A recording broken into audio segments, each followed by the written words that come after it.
Nós terminamos o nosso último vídeo mostrando esta figura. Ela representa uma massa de fluido que nós isolamos de uma porção maior, como nós podemos ver.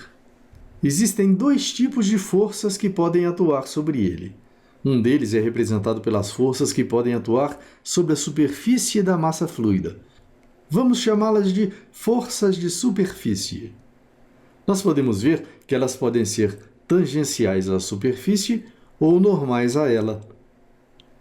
O outro tipo tem a ver com a quantidade de matéria. Vamos chamá-la de forças de massa.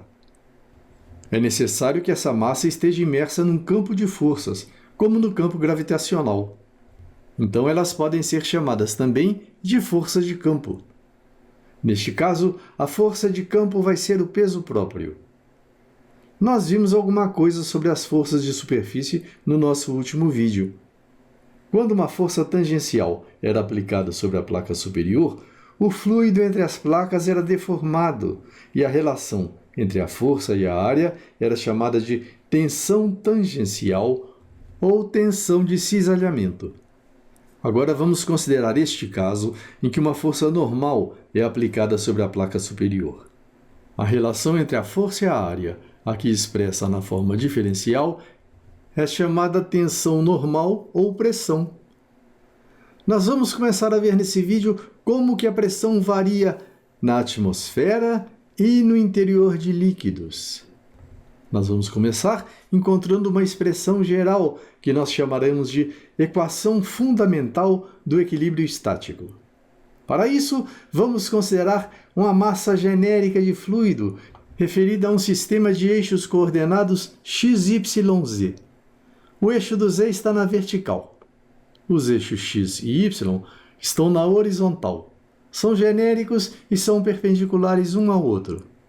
I é o vetor unitário ao longo do eixo dos x, J é o vetor unitário ao longo do eixo dos y e K é o vetor unitário ao longo do eixo do z.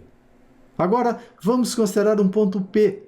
Ele está no centro de um paralelepípedo imaginário, cujas faces são paralelas aos planos XOZ, YOZ e XOY. As suas dimensões são dx, dy e dz. Vamos admitir que a variação de pressão ao longo dos eixos x e yz são dp sobre dx, dp sobre dy e dp sobre dz, respectivamente. A componente das forças de pressão sobre o eixo dos x será dada por esta expressão, que resulta nesta. Se fizermos o mesmo sobre os outros eixos, encontraremos esta expressão para o eixo dos y e esta expressão para o eixo do z. Esse será o vetor resultante, que se transforma neste. Ok, vamos precisar de espaço para álgebra. A expressão acima é a expressão vetorial que representa a força resultante causada pelas pressões e suas variações dentro do fluido. Mas nós não podemos nos esquecer da força de massa que atua sobre o paralelepípedo. Aqui está ela. Agora, a força resultante que atua sobre o paralelepípedo inclui as forças de massa e as forças de superfície. Se o paralelepípedo está em equilíbrio no interior do fluido, então R igual a zero. Então, nós podemos escrever isto, e isto, e isto, e finalmente essa expressãozinha que a gente estava procurando por ela. Senhoras e senhores, aqui está a equação fundamental do equilíbrio estático. Vamos dar uma olhadinha para ela.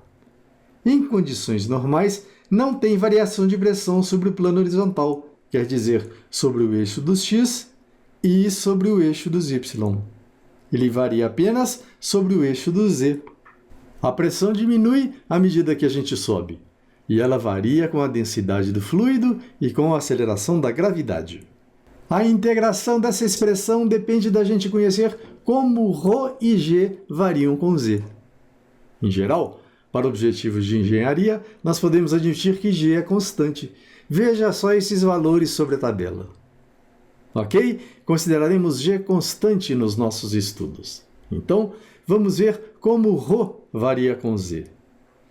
Nós vamos começar considerando o caso em que o fluido é incompressível, quer dizer, em que ρ é constante. A integração leva a esta expressão e a esta e a esta. Veja este gráfico. O eixo dos y não pode ser visto porque ele é perpendicular à tela. Portanto, o eixo do x representa um plano horizontal. Se P0 é a pressão sobre ele, a pressão na elevação z será P0 menos γz.